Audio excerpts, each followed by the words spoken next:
ചങ്ങായിമാരെ 2 ദിവസമായിട്ട് നമ്മളെ നാട്ടിലെ സംഖ്യകളും ക്രിസങ്ങളും അടിച്ചുവിടുന്ന ഒരു കാര്യമാണ് സ്പെയിനിലേക്കുണ്ടല്ല മൊറോക്കയിലുള്ള മുസ്ലിങ്ങളുണ്ടല്ല അനധികൃതമായി അതിക്രമിച്ച് കയറിയിരിക്കുന്നു എന്നുള്ള കാര്യം. അങ്ങനെ മൊറോക്കയിലുള്ള മുസ്ലിങ്ങളുണ്ടല്ല സ്പെയിനിലേക്ക് അതിക്രമിച്ച് കയറിയിട്ട് സ്പെയിനും യൂറോപ്പൊക്കെ ഉണ്ടല്ല മൊത്തം മുസ്ലിം രാജാക്കളുടെ പരിപാടിയാണ് അവിടെ നിന്ന് സംഖ്യകൾ അടിച്ചുവിടുന്നത്. ഇവിടുന്ന് എന്തോ ഒരു ചെറിയ വാർത്ത കേട്ടപാട് നമ്മളെ നാളെ ചാണകസംഖ്യകൾ മൊത്തം ഉണ്ടല്ല ഈ പച്ചക്കള്ളം വിശ്വസിച്ചിട്ട് ഒന്നൊന്നര വീഡിയോ ചെയ്യലാണ്. സത്യത്തിൽ എന്താണ് സംഭവം? സ്പെയിനിലേക്കാണോ ആൾക്കാർ ഇങ്ങനെ കുടിയേറി വരുന്നത്? അല്ല, ആഫ്രിക്കയിൽ തന്നെയുള്ള സ്പെയിനിന്റെ നിയന്ത്രണത്തിലുള്ള ഒരു സ്ഥലത്തേക്കാണ് ആൾക്കാരുണ്ടല്ല ഇങ്ങനെ കുടിയേറുന്നത്. അല്ലാതെ മൊറോക്കയിൽ നിന്നും അങ്ങ് ദൂരെയുള്ള സ്പെയിനിലേക്കുണ്ടല്ല കടൽ നീന്തിയിട്ടുണ്ടല്ല ഒരാൾക്കും ഉണ്ടല്ല കുടിയേറാൻ കഴിയില്ല. പിന്നെ വേറൊരു കാര്യം കൂടി, ഇങ്ങനെ കുടിയേറുന്നതുണ്ടല്ല മൊറോക്കയിലുള്ള മുസ്ലിങ്ങൾ മാത്രമാണോ? അല്ല, കുടിയേറുന്നുണ്ടല്ല ആഫ്രിക്കൻ രാജ്യങ്ങളിൽ നിന്നാണ്. ആഫ്രിക്കൻ രാജ്യങ്ങൾ മൊത്തം മുസ്ലിങ്ങളാണെന്നാണ് ചാണകസംഖ്യയുടെ വിചാരം. ഇവർക്കുണ്ടല്ല മൊറോക്കോ എന്ന് കേട്ടപാടുണ്ടല്ല അതൊക്കെ മൊത്തം ഉണ്ടല്ല അങ്ങനെ മുസ്ലിങ്ങളുടെ നെഞ്ചത്തേക്ക് ഒരു അറ്റയിടല്. പിന്നെ വിവരവും ബോധമില്ലാത്ത ചാണകസംഖ്യയുടെ ഒരു കാര്യം കൂടി ഞാൻ പറട്ടെ, മൊറോക്കയിലുണ്ടല്ല മുസ്ലിങ്ങൾ മാത്രമല്ലട്ടാ, അവിടെ ക്രിസ്ത്യാനികളുണ്ട്, പിന്നെ സംഖ്യകളെ നിങ്ങളെല്ലാമായ ജൂതന്മാരടക്കമുണ്ടല്ല മൊറോക്കോയിലുണ്ട്. പക്ഷെ ഇങ്ങനെയുള്ള വിവരമൊന്നും ഈ പൊട്ടന്മാർ, ഈ സംഖ്യ പൊട്ടന്മാർക്ക് ഒരിക്കലും അറിയില്ലല്ലോ. ഇനി ഞാൻ നിങ്ങൾക്കുണ്ടല്ലോ ഒരു ചാണകസംഖ്യനെ കാണിച്ചു തരാട്ടാ. എല്ലാ കാര്യങ്ങളും ലോകത്തടക്കുന്ന എല്ലാ കാര്യത്തിനെ കുറിച്ചും എനിക്ക് ഭയങ്കര അറിവാണെന്നാണ് ഈ ചാണകസംഖ്യയുടെ വിചാരം. എന്തായാലും നമുക്ക് ലോകത്തുള്ള എല്ലാ കാര്യത്തെ കുറിച്ച് അറിവിട്ടെന്ന് വിചാരിച്ചിട്ട് ഈ ചാണകസംഖ്യ പറഞ്ഞ ലോക പൊട്ടത്തരം നമുക്ക് ആദ്യം കേട്ടിട്ട് വരാം. സ്പെയിനിൽ നടക്കുന്ന സംഭവവികാസങ്ങളൊക്കെ എല്ലാവരും കാണുന്നുണ്ടല്ലോ അല്ലേ. നമ്മളെ രാജ്യസ്നേഹികളായിട്ടുള്ളവർ എപ്പോഴും നോർത്ത് ഇന്ത്യയിലുള്ള ജനങ്ങളോട് നമ്മൾ എപ്പോഴും കടപ്പെട്ടിരിക്കണം. ഇവിടെയുള്ള കുറേ ആൾക്കാർ നോർത്ത് ഇന്ത്യൻ വാണങ്ങൾ എന്നൊക്കെ വിളിച്ചാണ് കളിയാക്കുന്നത്. പക്ഷേ നമ്മൾ രാജ്യസ്നേഹികളായിട്ടുള്ളവർ എപ്പോഴും അവരോട് കടപ്പെട്ടിരിക്കണം. കാരണം അവർ 2014 BJPക്ക് അതുപോലെ വോട്ട് ചെയ്ത് NDA സർക്കാർ കേന്ദ്രത്തിൽ കയറിയതുകൊണ്ട് മാത്രമാണ് നമ്മളിപ്പോൾ സ്വസ്ഥം സമാധാനമായിട്ടിരിക്കുന്നതെന്ന് ഞാൻ പറയും. പക്ഷേ രാജ്യദ്രോഹികളായിട്ടുള്ളവരും രാജ്യത്തിനെതിരായിട്ട് സംസാരിക്കുന്നവരും ഇത് ഒരിക്കലും അംഗീകരിക്കില്ലെന്ന് എനിക്ക് നല്ല നിശ്ചയമുണ്ട്. ഞാനിങ്ങനെ പറയാൻ കാരണം CAA കൊണ്ടു കഴിഞ്ഞപ്പോൾ ഏതൊക്കെ രാഷ്ട്രീയ പാർട്ടിക്കാരാണ് ഇതിനെ എതിർത്തതെന്ന് നമ്മൾ കണ്ടതാണ്. അപ്പോൾ ആ രാഷ്ട്രീയ പാർട്ടികളിൽ ആരെങ്കിലും ആണ് ഇന്ത്യ ഭരിച്ചിരുന്നത് എന്നുണ്ടെങ്കിൽ ഒന്ന് ചിന്തിച്ച് നോക്കി. ഒരിക്കലും അവർ CAA എന്നുള്ള വിഷയത്തെക്കുറിച്ച് ചിന്തിക്കത്തേയില്ല, പിന്നെല്ലാം വില്ല അവതരിപ്പിക്കുന്നത്. ഇനി സ്പെയിനിൽ ഇപ്പോൾ എന്താണ് സംഭവിച്ചതെന്ന് വളരെ ലളിതമായിട്ട് ഞാൻ പറഞ്ഞു തരാൻ ശ്രമിക്കാം. ഇപ്പോൾ ഈ അവസാനം നടന്ന സംഭവം എന്ന് പറഞ്ഞാൽ സ്പെയിനിലേക്ക് മൊറോക്കോയിൽ നിന്ന് കുറേ അഭയാർത്ഥികൾ വന്ന് കയറിയിരിക്കുകയാണ്. ഇവർ ഏകദേശം ഒരു 50,000-ഓളം ആൾക്കാരുണ്ടെന്ന് പറയപ്പെടുന്നു. അതവിടെ നിൽക്കട്ടെ. സ്പെയിനിലെ അഭയാർത്ഥി നിയമം എന്താണെന്ന് നമുക്കൊന്ന് പരിശോധിക്കാം. ഈ നിയമം മനസ്സിലാക്കിയെങ്കിൽ മാത്രമേ ഉള്ളൂ അതിന് ഭീകരാവസ്ഥ നമുക്ക് മനസ്സിലാകത്തുള്ളൂ, നമ്മൾ എന്തുമാത്രം സേഫ് ആണെന്ന് നമുക്ക് മനസ്സിലാകത്തുള്ളൂ. സ്പെയിനിൽ ഒരാൾ അഭയാർത്ഥിയായിട്ട് വന്നു കഴിഞ്ഞാൽ നമ്മുടെ ജയിലിലൊക്കെ നല്ല നടപ്പ് കേട്ടില്ലേ എന്ന് പറഞ്ഞ പോലെ അവിടുത്തെ ഒരു ഉത്തമ പൗരനായിട്ട് കുറേ നാൾ അവരുടെ നിയമങ്ങൾക്ക് അനുസരിച്ച് മര്യാദാ പുരുഷോത്തമനായിട്ട് ജീവിക്കുകയാണെന്നുണ്ടെങ്കിൽ അവർ ഒരു വർഷത്തേക്ക് അവിടെ നിയമപരമായിട്ട് താമസിക്കാനായിട്ട് ജോലി ചെയ്യാനായിട്ടുള്ള അവകാശങ്ങൾ അവർക്ക് കൊടുക്കും. നമ്മളിങ്ങനെ കേൾക്കുമ്പോൾ ഇതിനകത്ത് വലിയ കുഴപ്പമില്ലല്ലോ എന്ന് തോന്നും. പക്ഷേ ഇതിന്റെ ഒരു ഭീകരാവസ്ഥ എന്താണെന്ന് വെച്ച് കഴിഞ്ഞാൽ ഷെങ്കൻ വിസയാണ്. ഈ ഷെങ്കൻ വിസയിൽ ഏകദേശം 29ഓളം രാജ്യങ്ങളാണ് ഉൾപ്പെട്ടിട്ടുള്ളത്. നിങ്ങൾക്കറിയാലോ, ഷെങ്കൻ വിസ ലഭിച്ചു കഴിഞ്ഞാൽ യൂറോപ്പിലെ ഈ 29 രാജ്യങ്ങളിൽ എവിടെ വേണമെങ്കിലും നമുക്ക് സഞ്ചരിക്കാൻ 90 ദിവസത്തോളം നമുക്ക് താമസിക്കാനും സാധിക്കുന്ന കാര്യം അറിയാലോ. അപ്പോൾ ഇങ്ങനെ അഭയാർത്ഥിയായിട്ട് സ്പെയിനിൽ വന്ന ഒരാൾ അയാളുടെ നല്ല നടപ്പിന്റെ പേരിൽ, സ്വഭാവ ഗുണത്തിന്റെ പേരിൽ അയാൾക്ക് ഒരു വർഷത്തേക്ക് സ്പെയിൻ ഇതുപോലെ ഒരു സ്ഥിര താമസത്തിനുള്ള അവകാശം നൽകുകയാണെന്ന് കൂട്ടിക്കും. ഇയാൾക്ക് ഷെങ്കൻ വിസ ലഭിച്ച ഒരാളെ പോലെ ഈ 29 രാജ്യങ്ങളിലും സഞ്ചരിക്കാനും 90 ദിവസത്തോളം താമസിക്കാൻ സാധിക്കും. അപ്പോൾ നിങ്ങളൊന്ന് ആലോചിച്ച് നോക്കി, ഇങ്ങനെ ഒരു പേപ്പർ കിട്ടിക്കഴിഞ്ഞാൽ ഇതുമായിട്ട് പോകുന്ന ഈ അഭയാർത്ഥി തിരിച്ചു വരുമോ ഇല്ലയോ എന്താണ് ഉറപ്പ്? അപ്പോൾ ഇത് മറ്റ് 29 രാജ്യങ്ങളെ കൂടെ ബാധിക്കില്ലേ എന്നുള്ളതാണ്. അതുകൊണ്ടാണ് പല രാജ്യങ്ങളും ഇതിനെ എതിർക്കുന്നത്. കാരണം സ്പെയിനിന്റെ ഈ നടപടി മൂലം, അതായത് അഭയാർത്ഥികളോടുള്ള ഈ സോഫ്റ്റ് കോർണർ മൂലം ബാധിക്കുന്നത് മറ്റു രാജ്യങ്ങളെ കൂടെയാണ്. ഇപ്പോൾ വന്ന് യൂറോപ്പിന്റെ അവസ്ഥ എന്താണെന്ന് ഞാൻ പറയാതെ നിങ്ങൾക്ക് അറിയാലോ. അപ്പോൾ നിങ്ങളൊന്ന് ആലോചിച്ച് നോക്കി, നമ്മുടെ രാജ്യം ഇതുപോലെ കടുത്ത നിലപാടെടുക്കുമ്പോഴത്തേക്കും ചില ആൾക്കാർക്ക് അത് പൊള്ളുന്നുണ്ടെങ്കിൽ തെറ്റു പറയാൻ പറ്റൂ. നമ്മുടെ രാജ്യം അല്ലെങ്കിൽ നമ്മുടെ ഭരണത്തലവന്മാർ നമ്മുടെ രാജ്യാതിർത്തി അതുപോലെ കാത്തു സംരക്ഷിച്ചുകൊണ്ടിരിക്കുകയാണ്. ഇപ്പോൾ അവസാനമായിട്ട് സിലിഗുരി കോറിഡോർ, ചിക്കൻ നെക്ക് എന്ന് പറയും, വെസ്റ്റ് ബംഗാൾ അതിർത്തി, അവിടെ ഇപ്പോൾ അടച്ചു കിട്ടിക്കൊണ്ടിരിക്കുകയാണ്. ആ വഴി അടഞ്ഞു. പിന്നെ എന്ത് ചെയ്യുമെന്ന് പറ? ഈ CAA മറ്റു എതിർക്കുന്നവർ അവർക്ക് ശരിക്കും ഈ നിയമത്തെക്കുറിച്ച് അറിയാൻ മേലാത്തതുകൊണ്ടാണോ, അതോ ഇനി അവരുടെ ഉള്ളിൽ മറ്റെന്തെങ്കിലും ദുരുദ്ദേശം ഉള്ളതുകൊണ്ടാണോ അവർ ഇതിനെ എതിർക്കുന്നതെന്നുള്ള കാര്യത്തിലാണ് നമുക്ക് സംശയം. കണ്ടല്ലോ, ലെവനാണ് വായി എടുത്താല് പച്ച കള്ളവും പൊട്ടത്തിനും മാത്രം പറഞ്ഞ ആ ചാണകസംഖ്യ. ഇവനെ പറ്റി പറഞ്ഞത് കേട്ടോ ഭയങ്കര രസം. ഇവനെ പറ്റി പറഞ്ഞതെന്നറിയാം, ഞാനല്ല നിഷ്പക്ഷനാണെന്നാണ് ഈ ചാണകസംഖ്യ ഇവനെ പറ്റി പറയുന്നത്. ഇവൻ സ്പെയിനിൽ നിന്ന് നേരിട്ട് ഇന്ത്യയിലേക്ക് വന്നിട്ട് ഇവിടുത്തെ സംഖ്യകളെയും CAA ഒക്കെ ഉണ്ടല്ല വെളുപ്പിക്കുമ്പോൾ നിങ്ങൾക്ക് മനസ്സിലായില്ല ഇവൻ സംഖ്യയല്ല, ഇവനോടല്ല ഒരു അസൽ ചാണകസംഖ്യയാണെന്ന്. 12 കൊല്ലമായിട്ട് BJP ഇന്ത്യ ഭരിക്കുന്നു. എന്നിട്ട് ഇവൻ പറയുന്നത് ഇപ്പോഴുള്ള അതിർത്തി കടത്തില് ബംഗ്ലാദേശികളും പാകിസ്ഥാനിലൊക്കെ ഉണ്ടല്ല ഇന്ത്യയിലേക്ക് വളരെ ഈസി ആയിട്ട് കയറി വരുന്നുണ്ട്. എടാ ചാണകസംഖ്യ, അങ്ങനെയാണ് സംഭവം കിട്ടില്ല. നിന്റെ BJP ഗവൺമെന്റ് ഉണ്ടല്ല രാജിവെച്ചിട്ടുണ്ടല്ല വല്ല കൂലിപ്പണിക്കും പോകാൻ പറ.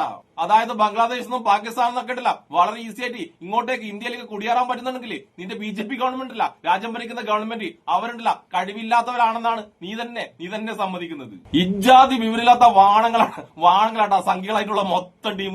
ഇനി ഞാൻ നിങ്ങൾക്കുണ്ടല്ല ഇവനെ പോലത്തെ ചാണകസംഖ്യ ഉണ്ടല്ല ഈ കാര്യത്തിൽ പറഞ്ഞ പച്ചക്കള്ളം വ്യക്തമാക്കുന്ന ഒരു വീഡിയോ കൂടി കാണിച്ചു തരാം. ഹമീദ് അലി വാഴക്കാട് പേരുള്ള അധ്യാപകനുണ്ടല്ല ഈ കാര്യം വളരെ വിശദമായിട്ട് തന്നെ പറയുന്നുണ്ട്. ആ വീഡിയോ നമുക്കൊന്ന് കണ്ടിട്ട് വന്നാലോ? മൊറോക്കോയിൽ നിന്ന് സ്പെയിനിലേക്കുള്ള അധിനിവേശത്തിന്റെ വീഡിയോകൾ നിങ്ങൾ കണ്ടു കാണും.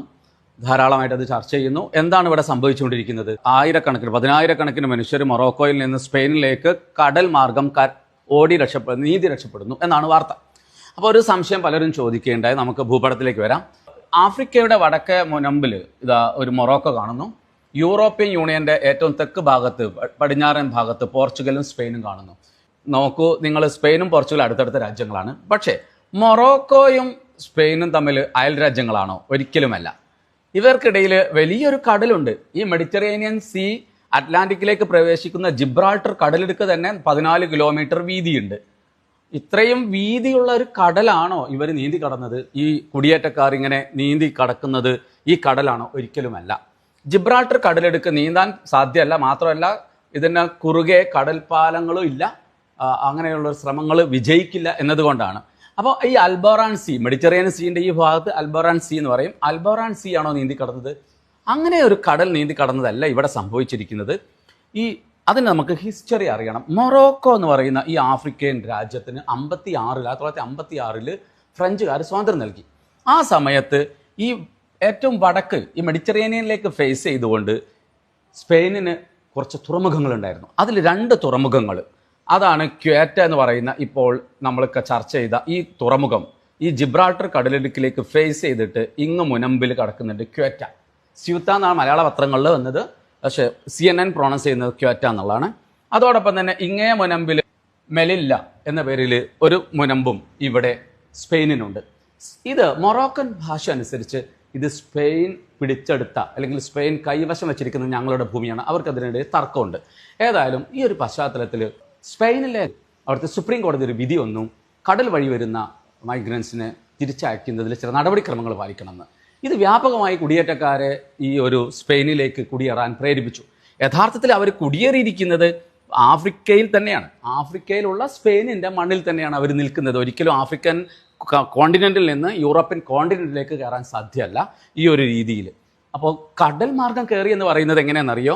ഈ ക്വേറ്റയിൽ കരയിൽ വേരിയുള്ളത് കൊണ്ട് ഇവരെ ഈ കടൽ മാർഗം നീന്തിയിട്ട് സമീപത്തെ ചെറിയ പട്ടണങ്ങളിലൂടെ അതിർത്തിയിലെത്തിയിട്ട് അങ്ങനെയാണ് ഇവർ നീന്തി, ഇതുവഴിയാണ് ഇവർ ഇങ്ങനെ കയറി വന്നിരിക്കുന്നത്. അപ്പോൾ ആഫ്രിക്കൻ കോണ്ടിനെന്റിൽ നിന്ന് യൂറോപ്യൻ കോണ്ടിനെന്റ് പ്രവേശിക്കുക എന്നുള്ളത് ദുഷ്കരമായൊരു കാര്യമാണ്.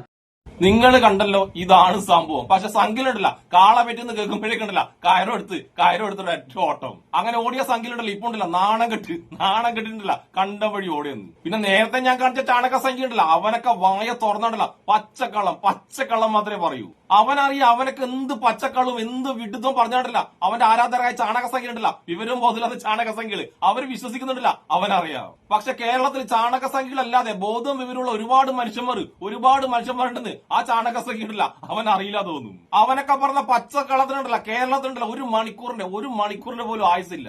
പിന്നെ ആ ചാണക സംഖ്യ ഉണ്ടല്ല കുടിയേറ്റക്കാരെ കണ്ടല്ല എന്തോ ഭയങ്കര മോശക്കാരായിട്ട് പറഞ്ഞിട്ട് ആ ചാണക സംഖ്യ ഉണ്ടല്ല ഒരു കുടിയേറ്റക്കാരെ കുറിച്ച് ഞാനൊന്ന് പറഞ്ഞു കൊടുക്കാം. ആ വൃത്തികെട്ട കുടിയേറ്റക്കാരെ കുറിച്ചുണ്ടല്ല ഈ ചാണക സംഖ്യ കണ്ടില്ല എപ്പോഴും പൊക്കി പറയുന്നതാണ്. ആ കുടിയേറ്റക്കാർ വേറെ ആരുമല്ല, ഇസ്രായേലിലെ ജൂതന്മാരാണ് ആ വൃത്തികെട്ട കുടിയേറ്റക്കാർ. കിടന്നുറങ്ങാൻ സ്ഥലം കൊടുത്ത പലസ്തീനെ ജനതയും ഇല്ലായ്മ ചെയ്യാൻ വേണ്ടി നോക്കുന്ന അതുപോലത്തെ വൃത്തികെട്ട ടീം ഈ ലോകത്ത് വേറെ ആരെങ്കിലും ഉണ്ടാവും? ആ വൃത്തികെട്ട ടീം ചെയ്യുന്ന എല്ലാ വൃത്തികേടിനെയും അനുകൂലിക്കുന്ന നിന്നെ പോലത്തെ ടീം ഉണ്ടല്ല മറ്റുള്ള കുടിയേറ്റക്കാരെ കുറിച്ച് പറയാൻ വേണ്ടിയിട്ടില്ല ഒരു വോയിസും ഇല്ല. അതുകൊണ്ട് ഇനിയെങ്കിലും ഇമാതിരി പൊട്ടത്തരം വന്ന് പറയുമ്പോഴല്ല, നീ ഉണ്ടല്ല ലോക പൊട്ടനാണ്, ലോകം മന്ദബുദ്ധിയാണെന്ന് ലോകം തിരിച്ചറിഞ്ഞ ബോധം ഉണ്ടല്ല, ആ ബോധം നിനക്ക് വേണം കേട്ടാ. നിന്റെ വിവരമില്ലാത്ത ആരാധകരായ സംഖ്യകൾ എന്ത് വിശ്വസിക്കുന്ന വെച്ചിട്ട് എല്ലാ മലയാളികളും അവരെ പോലെ പൊട്ടന്മാരില്ലാന്നുള്ള കാര്യമില്ല, നീ ഒന്ന് മനസ്സിലാക്കണം. അപ്പോഴെന്തായാലും തീരെ വിവരമില്ലാത്ത ചാണക സംഖ്യകളെ പച്ചക്കള്ളം പറ്റിട്ട് വീണ്ടും പൊട്ടന്മാരാക്കുന്ന ഈ പരനാടി ചാണക സംഖ്യക്കും എന്നെ ഇഷ്ടപ്പെടുന്ന എല്ലാവർക്കും എന്റെ ഒരു നല്ല സുലാൻ.